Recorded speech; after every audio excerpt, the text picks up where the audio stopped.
Howdy doody, ladies and gents. It's Tuesday, August 7th, 2012, and this is day 9. Oh crap, whoops. Oh my god. Hold on. I need to change setting. Okay, good. This is day 9 daily number 488, where we learn to be a better gamer, and we are once again reminded that in live media, if things go awry, or as I used to call it, awry, we have to roll with said awry punches and resume casting. In very exciting news, we're going to be doing a Zerg vs. Zerg exploration today of Dark Force using largely Mutalisk emphasis in the Zerg vs. Zerg matchup. This is exciting to me because I always like any play that involves a lot of fast units. Just because we can counterattack, harass, dart around his army, get map control. It's everything but the big blunt swing punch of having a lot of roaches or a lot of marines or that sort of thing. So, we'll also get to see a pretty significant departure from roach-based play from Dark Force, which is quite a breather, given how roach-centric the Zerg matchup has been for all time. So we'll talk a little bit about that in a sec. I wanted to, of course, note that my friend Tristan is awesome. His name is Tristan. You can check out his blog at tristandbrand.com. And the reason I think Tristan is such an awesome person is that one day he just decided that he wanted to write. He'd always read fantasy novels growing up. Get this. Tristan read so much when he was younger that he would read to and from the drive to school, to high school every day. And when he was a senior and had to drive himself to high school, he didn't even know how to get there. He had no clue because he was reading the entire time every day, all 3 previous years. So he really has always loved books and just decided one day, you know what? I'm just going to write. And it's been like 2.5 years and he's still writing and is now working on a finalized manuscript for a freaking book.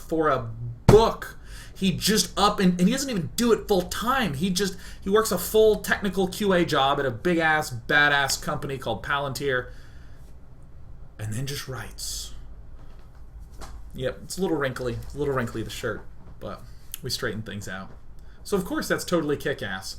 tristandbrand.com. You should check out his blog. I will totally plug the shit out of all his stuff all the time because I like Tristan. And also it's an inspiring story for me because it's weird to think that one day you could just go write a book. Now, I know many of you are aware of my favorite book series. You can actually see the book series here on the shelf. Here's a milk jug from the iPhone game Bag It. But then here's the Dresden Files, and I have a Dresden Files mug! Oh my god, look, it's Harry Dresden. Oh yeah, I'm so badass. I have a wizard who's a detective in modern day Chicago on a mug. Let's talk about Zerg vs. Zerg. And also let's talk about the fact that while I was shaving this morning, I thought of something really funny and laughed and just lacerated myself right there. Just shanked, destroyed. It hurt so bad. I was like, oh! I was like squirting blood and it was all grody and stuff. And I just went and moved on with the day because that is how a man rolls. Let's talk about Zerg vs. Zerg. Traditionally, Zerg vs. Zerg is a matchup that was initially centered around the roach. The roach is the strong, beast, muscly unit of the matchup, so much so that Mutalisks couldn't kill roaches fast enough. So if you went Mutalisk, you would simply die to roaches in a counterattack setting. But interestingly, over time, as maps have gotten a little bit larger, there's a little bit more breathing room in the early and mid-game stages. In particular, we can get more drones. Because we have more drones, we can get more Mutalisks up.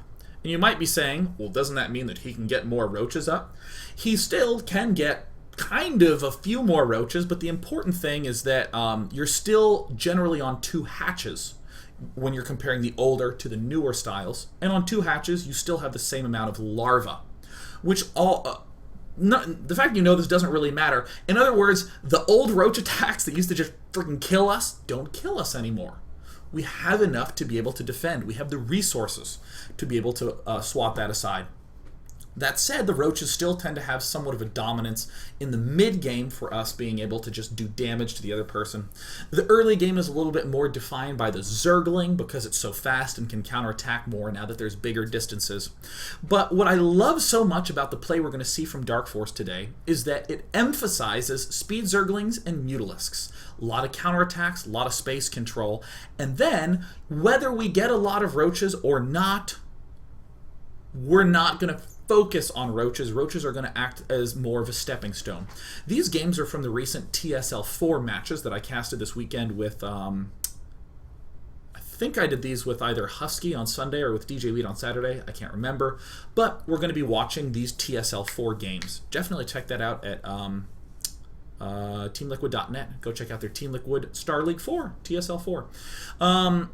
We're going to be looking at a number of games where we're going to see Mutaling play from DarkForce against more standard play, against if our opponent also goes Mutaling, and then we're going to look at 2 more variations at the end, so we're hopefully going to look at 4 games total, and we want to try to hit a lot of concepts along the way, and less a lot of specifics about builds. So let's go ahead and hop into it. We have Neato, who is just a sick beast mode in really all of the Zerg matchups, and DarkForce down in the bottom, who's one of the unsung heroes of Germany. He's sort of overshadowed by Saka and Hasuabs. Excellent. But we're going to see some nice play out of DarkForce. Now, I'm going to go ahead and note right off the bat that we're going to see a big vulnerability pop right out the gate. This is something that can be potentially concerning, and I won't really talk about it at all. Yay! Here we go. Bam. We are now seeing the hatch go down first. If our opponent 10 pools, 6 pools, early pools, brings a whole lot of other stuff, ain't no thang. It's going to be kind of a difficulty for us to deal with. There are methods of dealing with that, and I'm literally not going to address them. Yeah! We're just going to zoom ahead so that way we can get to some of the more core concepts of the mid-game. Shoink. Shoinka doinka do. I'll note a couple of small things. Our first Overlord wants to head towards his expansion, mostly because we will be able to see units coming out right at the start, but also because we get to see his expansion. Same with our second Overlord, hooks in and sends out. There's a lot of significance to where you will place the Overlords. I'll do a brief glance at that in the mid-game of this first match that they played. But for the most part, I'm not going to be like, send second Overlord here, third Overlord there, fourth Overlord here. Diapollo already did a nice bit on that, so you can look that one up. I'll just point out its importance later on. But for now, we'll look at some of the key aspects to the build. Hatch first, followed by pool, and an extractor right after we get our pool down. You can sneak an extra drone or 2 in there, but make sure that you get it up fairly early. I like this. DarkForce is doing this, so that way he can get some... he's going to be doing a lot with speed Zerglings, with Banelings, and with an early layer. All this would necessitate us getting our gas up quite early. I am going to come to the DarkForce cam for a moment. The fact that he's seen this instantly indicates that we're probably going to be under some pressure. Actually, I'll switch the colors a little bit, so that way DarkForce is green. Immediately we know we're going to be under a little bit of pressure. I will note that specifically what DarkForce is going to do is he's going to get this Zergling speed up. So if he has to build any Zerglings for defense, when his speed finishes, he can use them for offense. We'll literally see that happen in this game. This is true across the board. If you're building some roaches for defense, consider investing in the speed upgrade for roaches and getting a few more and then attacking with them. Static straight defense is grody.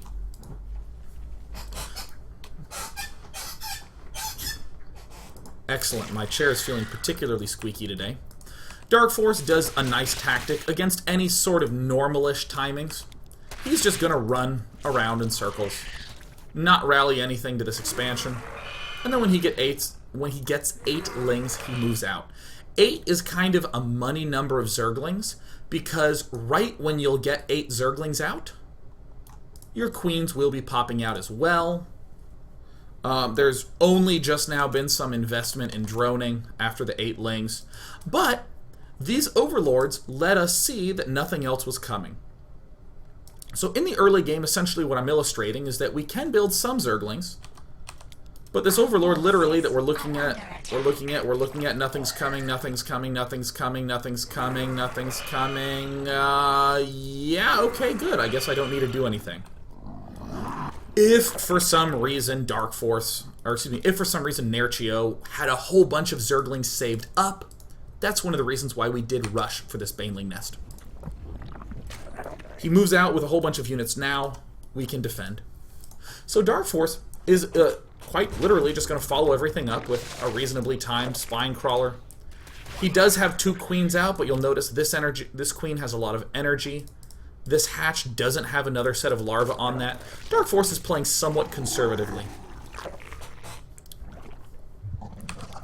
But you'll also note, still has not taken any dudes out of gas. This is my favorite part about the Mutalisk play that we're going to see. You just leave the guys in the gas, and then there you go. You just leave them there. You don't do any of this crazy, like, put one in and take 2 out. Screw it, I like easy builds, man. Give me the easy builds.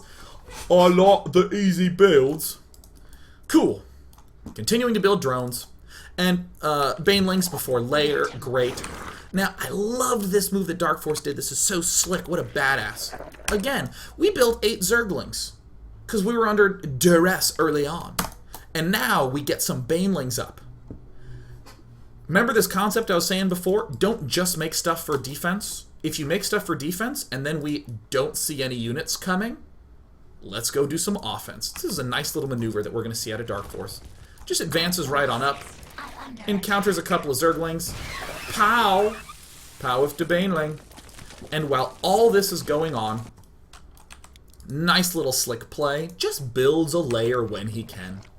Layer goes down, extractor, and soon enough 2 more.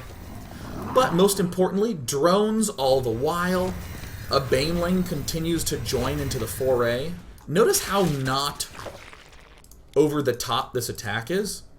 It's literally, we built 3 Banelings, we leave 1 behind at the ramp, and then we just go with the rest of our units. This is a very fast layer, and DarkForce will get the chance to poke up here a little bit. It actually gets a nice blast killing off all the larvae. Sweet! But most significantly of all, what totally tickled my fancy when I saw this, is that right here, DarkForce really knows what he's up against. A guy has some lings, no spine at the front of his base. We don't see any roaches.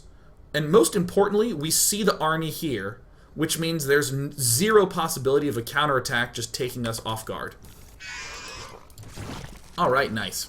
We started one of our extractors right when our layer begun, and when our layer's halfway done, that's the other timing. Half done layer, throwing them on in. Okay, round of lings. Why the hell is that the case? Because we want to make some Banelings. For our just-in-case defense. And then we go right on back. Just a couple of Zerglings, not a lot. Like 12. Something like that. There's that defensive Baneling that we had there. That's nifty-tastic. And now that I'm actually going to come back to here... Let me come back a little more. Yes. Yes, this is where I want to be. Okay. Whew. I always get a little scared about the volume control.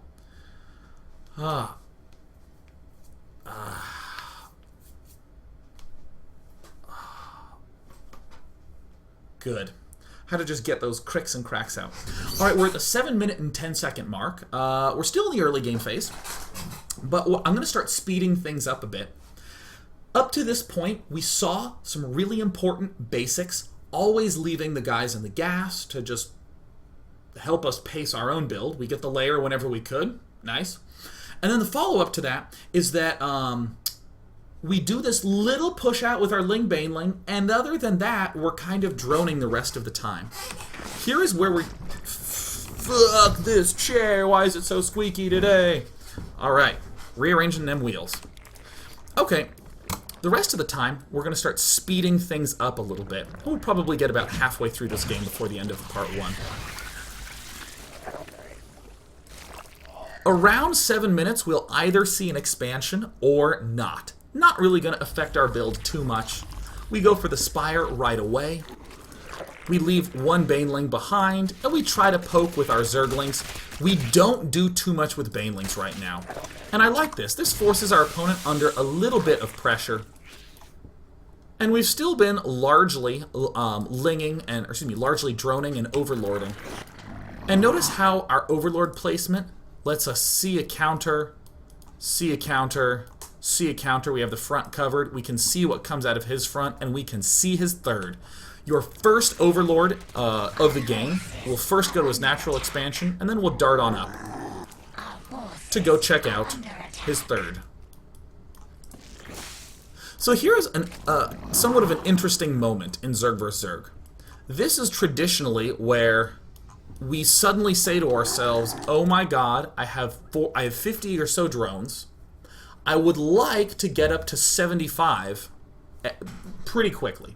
Generally, 60, you kind of make a little pause and build some defense or something like that. But you want to kind of go for a little bit more economy focus.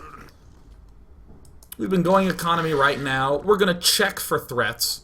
We will make defenses against threats if need be, but we generally back off. Not with this mutalinging play.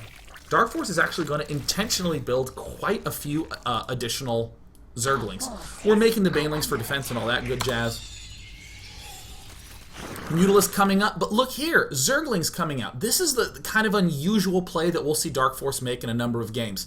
In a lot of Zerg vs. Zergs, this is where we would see the Zergs make the drones. The Zerg would go, oh, I have Mutalisk up. I will kill off overlords. I will keep him back here, dealing with his third.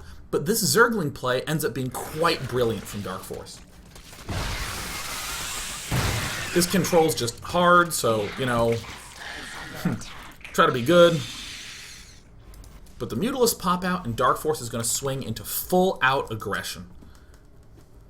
If our opponent does take a fast third, he just can't possibly have like that many Hydras. He'll probably be going for a defense like this, that's like spiny, roachy sort of based. And again, I'll note that this is the period in the game that makes every Mutalisking player puke his guts out. Speed is actually done now for the roaches. We have our mutas, and we want to try to put pressure on this third expansion, but we can't. And this Zerg player is actually going to be sending his roaches at us. And this just looks grim. I mean, I'll open up all the things. 17 roaches. We have some lings and some mutas. The army supply is way in his favor. Ah, this looks terrible. But here's what's real sexy about DarkForce. First, I'm going to ignore these buildings for a moment, and I just want to talk about this play. I'm just going to hang out here at the unit tab. We're actually willing to pull our Mutalisks back. And remember those Zerglings that I was talking about earlier on, where I said most of the time players make drones once their Mutalisks are out? This is what's nice about having this option of lots of Mutalisks. Or excuse me, this is what's nice about having a lot of our Zerglings out right now. Look at how many Zerglings DarkForce has. We're very clearly going to lose this expansion. But our opponent is very clearly going to have troubles keeping his own expansion alive, unless he builds a lot of units. And in the circumstance where he doesn't build a lot of units, we kill that.